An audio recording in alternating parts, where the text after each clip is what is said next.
স্মৃতি তো অনেকেই মনে পড়ে। আর শরীফ ওসমান বিন হাদি নলছিটিতে ক্লাস 3 পর্যন্ত লেখাপড়া করেছে। তারপরে এখান থেকে যখন জালকাঠি যে সেই ছোট্ট ওসমান বিন হাদি আজকে বাংলাদেশ এর মানুষের প্রাণ জয় করে নিয়েছে। আমি এখন হাদি ভাইয়ের প্রাণপ্রিয় শিক্ষকের সাথে কথা বলবো। আসসালামু আলাইকুম। ওয়ালাইকুম আসসালাম ওয়া রাহমাতুল্লাহি ওয়া বারাকাতুহু। স্যার, আপনার মনের অবস্থা কেমন সেটা জিজ্ঞেস করবো না, আসলে আপনার প্রিয় ছাত্র আর পৃথিবীতে নেই। কি আসলে আপনি অনুভূতির কথা তো জিজ্ঞেস নাই করলাম, কি বলার আছে আপনার? কথা বলতে গেলে তো কোন জায়গা থেকে শুরু করব, সেই পরিস্থিতিটা আসলে মানসিক অবস্থাটা এখন বিরাজ করতেছে না। ওসমান বিন হাদিকে একটা মানুষকে হারাই নাই, মনে হয় যেন একটা বাংলাদেশকে হারিয়েছি। ওসমান বিন হাদি আমার যেমন ছাত্র ছিল, তেমনি আমার একটা ছোট ভাইও ছিল। আমাদের ছোট থাকতে আমাদের কাছ থেকেই বড় হয়ে উঠেছে। ওসমান বিন হাদির এখন বিচরণটা শুধু বাংলাদেশেই ছিল না, বাংলাদেশের গণ্ডি পেরিয়ে বহির্বিশ্বেও তার কথা, তার আদর্শ এগুলো প্রচারিত হচ্ছিল। সেই থেকে ঈর্ষান্বিত হয়ে সাম্রাজ্যবাদীরা, দেশি বিদেশি শক্তি মিলে আজকে শরীফ ওসমান বিন হাদিকে নিশ্চিহ্ন করতে চেয়েছে। তার কারণ হচ্ছে তাকে নিশ্চিহ্ন করার মধ্যে দিয়ে বাংলাদেশকে থামিয়ে দিতে চেয়েছে, কিন্তু বাংলাদেশকে থামানো তো সম্ভব নয়। এই ওসমান বিন হাদিদের স্পিরিট থেকেই শত শত হাজার হাজার ওসমান বিন হাদি বাংলাদেশে জন্মাবে এবং বাংলাদেশের সার্বভৌমত্ব রক্ষার জন্য তারা অকুতোভয় হিসেবে কাজ করবে। আপনার এই প্রিয় ছাত্র সাথে শিক্ষকের অনেক স্মৃতি থাকে, এই মুহূর্তে কোন স্মৃতিটা মনে পড়ছে আসলে? স্মৃতি তো অনেকেই মনে পড়ে। আর শরীফ ওসমান বিন হাদি নলছিটিতে ক্লাস 3 পর্যন্ত লেখাপড়া করেছে। তারপরে এখান থেকে যখন জালকাঠি NS কামিল মাদ্রাসায় চলে গিয়েছে, ওখান থেকে বৃহস্পতিবার ক্লাস করে ও অনেকবারই বাসায় না এসেও আমার নলছিটি আমার কাছে চলে যেত ভাইয়ের সাথে আগে দেখা করতে, এবং কোনো পাঠ বিষয়ে যদি কোনো বিষয়ের জটিলতা থাকতো সেটা সমাধানের জন্য। এই স্মৃতিগুলো আমাকে অনেক ভাবায় যে সেই ছোট্ট ওসমান বিন হাদি আজকে বাংলাদেশ এর মানুষের প্রাণ জয় করে নিয়েছে, কিন্তু দেশের শত্রুরা তাকে আর বাঁচতে দিল না। প্রথমত দেশে ওনার ক্রিটিক্যাল একটা অবস্থা ছিল, পরে সিঙ্গাপুর নিয়ে যাওয়ার পরে সবাই আশা করেছিল হয়তো বা উনি আমাদের মাঝে ফিরে আসবেন। যাক, সেটা আল্লাহর হুকুম, উনি চলে গেছেন। আসলে যখন এই খবরটা শুনেন তখন আপনার অনুভূতিটা আসলে? আসলে আহত হওয়ার পর থেকে আমরা কখনোই মনের ভিতরে এই বিষয়ে ভাবতেও পারিনি যে ওসমান বিন হাদি আমাদের মাঝে আর ফিরে আসবেন না। আমরা ওসমান বিন হাদির মৃত্যু খবর শুনে আমাদের নির্বাক হয়ে গিয়েছিলাম, কথা বলতে পারছিলাম না। ওসমান বিন হাদি বলেছিলেন যে মৃত্যুর ফয়সালা আসলে জমিন থেকে হয় না, মৃত্যুর ফয়সালা হয় আসমান থেকে। আমার দৃঢ় বিশ্বাস যেই মৃত্যুর ফয়সালা এখন আসমান থেকে হয়েছে, এই ফয়সালার মাধ্যমেই লক্ষ লক্ষ ওসমানে বাংলাদেশে জন্ম নেবে।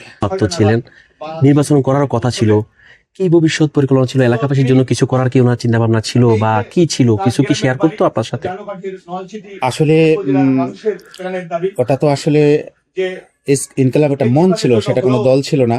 একটি স্বতন্ত্র একটা মঞ্চ, যেই মঞ্চ থেকে বাংলার মানুষের হৃদয়ের কথা বলতো, বাংলার মানুষের অধিকারের কথা বলতো, বাংলার মানুষের শান্তিপ্রিয় মানুষ যাতে ইনসাফের রাষ্ট্র কায়েম করে সুখে শান্তিতে সমৃদ্ধভাবে এদেশের সহাবস্থান করে বাঁচতে পারে, সেই কথাগুলোই ওখানে বলতো।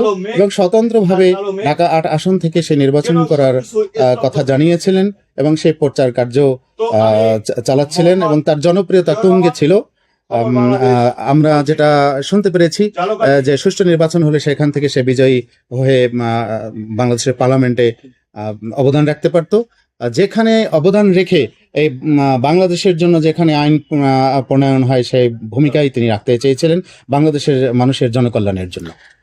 হাদি ভাইয়ের দাফন নিয়ে শুনলাম ঢাকাতে করবে, এরকম একটা শুনলাম। আসলে পরিবার থেকে কি তথ্য আছে যদি দর্শকদের জন্য বলতেন, কোথায় দাফন হবে ওনার? এটা তো আমরা ওনার পৈতৃক বাড়িতে আছি এখন।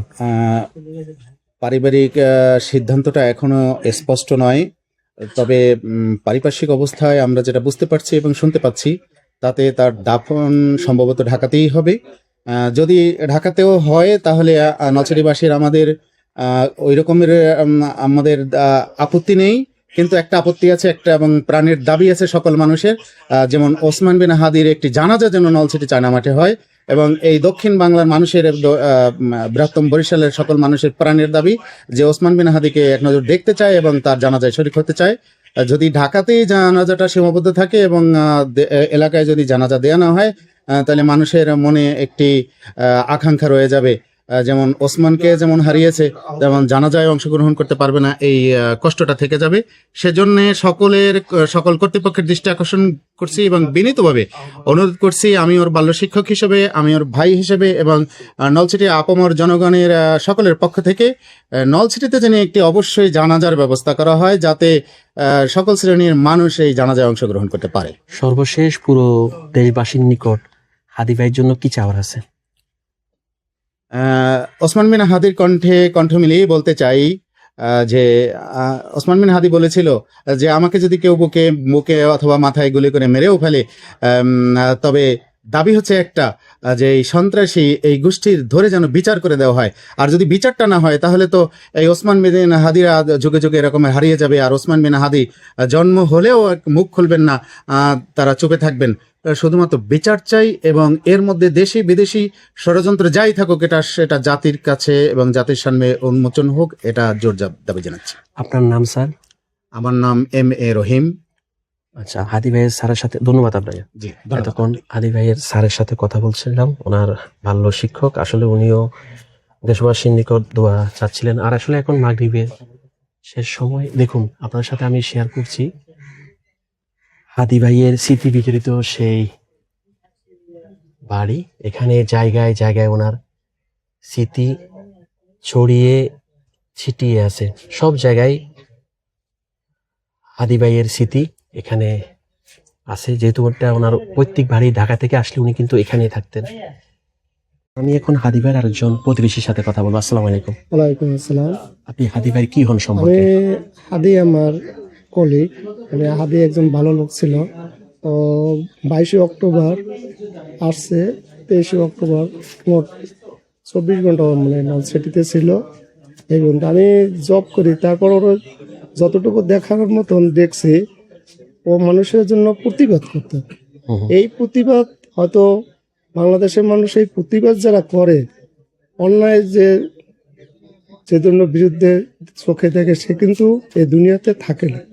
বিদায় হাদিও একজন যে প্রতিবাদী ছিল, প্রতিবাদী করার জন্যই হাদিকে দুনিয়া থেকে শেষ নিঃশেষ করে দিচ্ছে। আপনি যেহেতু বলছেন আপনার কলিগ, অনেক কথা অনেক স্মৃতি আপনার সাথে আছে ওনার, যে একটা স্মৃতি শেয়ার করুন যেটা এই মুহূর্তে বেশি মনে পড়ছে। যেমন হাদি, সে ভালো একজন স্টুডেন্ট ছিল। সে ক্লাস 1, 2, 3 সে সিনিয়র মাদ্রাসায় পড়াশোনা করছে। বাকিটা সে NS কামিল মাদ্রাসা থেকে, ওখান থেকে ইন্টার পাস করার পর ঢাকা বিশ্ববিদ্যালয়ে সে চান্স পেয়েছে। ওখান থেকে সে পড়াশোনা করছে, ওইখানেই সে ঢাকাতেই সে অবস্থান করেছে। যখন এই খবরটা পান যে ওনাকে গুলি করা হয়েছে, তখন আপনি কোথায় ছিলেন বা আপনার অনুভূতি কেমন? তখন আমার নিজ বাড়িতেই ছিলাম। আমি যখন 8টার পরে আমি যে ফেসবুকটা ওপেন করলাম, তখন দেখি যে হাদিকে গুলি করছে। তখন আমি শুনি, আমার মনটা খুব খারাপ লাগলো যে প্রতিবাদী ও করছে ঠিকই, মানুষের জন্য প্রতিবাদী করছে, কিন্তু এই না, তারা তো এই দুনিয়া থেকে শেষ নিঃশ্বাস করবে, এটা তো ঠিক না, আদৌ ঠিক না। যারা করছে তাদেরকে আইনের আওতায় আইনে তাদেরকে বিচার করা উচিত। যে দেশে যদি এই ধরনের ভালো মানুষ যদি থাকে, দেশ উচ্ছৃঙ্খলা করতে পারে না। আর বিধায় সে হয়তো মানুষের জন্য সে অনেক লড়াই করছে, কিন্তু তার নিজের জন্য করে না। আজ দেখেন তার পিছনে তার বসত বাড়ি, এইভাবে তো একজন মানুষের ঘর বাড়ি থাকে না। সে যদি করতে, মানুষের অনেক কিছু করতে হতো, কিন্তু কিছুই করে না সে। ওনার ছেলেটাকে নিয়ে বলুন, ওনার তো একেবারে অল্প বয়সী ছেলেটা এতিম হয়ে গেল। ওনার ছেলেটা হয়েছে 10 মাস বয়স। যেদিনকার ওর ঘটনা এখানে হবে, সেদিনকারও সেই ছেলেটা বাসায় নিয়ে বাবাকে দেখাইছে যে, তখন ওই ছেলেটা হাদির মানে গাড়ি উঠাইয়া তারপর দেখাইছে। তখন মানে আমাদের কাছে খুবই খারাপ লাগছে, এই কারণ যে শেষ দেখাই ছেলেটা দেখে গেছে।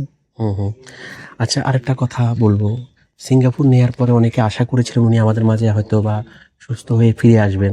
যাক, আল্লাহর হুকুম উনি চলে গেছেন। যখন এই খবরটা পান উনি আর নেই, তখন আপনার অনুভূতি আসলে কি? তখন অনুভূতিটা যে এই নলছিটি এলাকাবাসী সবার চোখে কম বেশি পানি আসছে শুধু এই হাদির জন্য।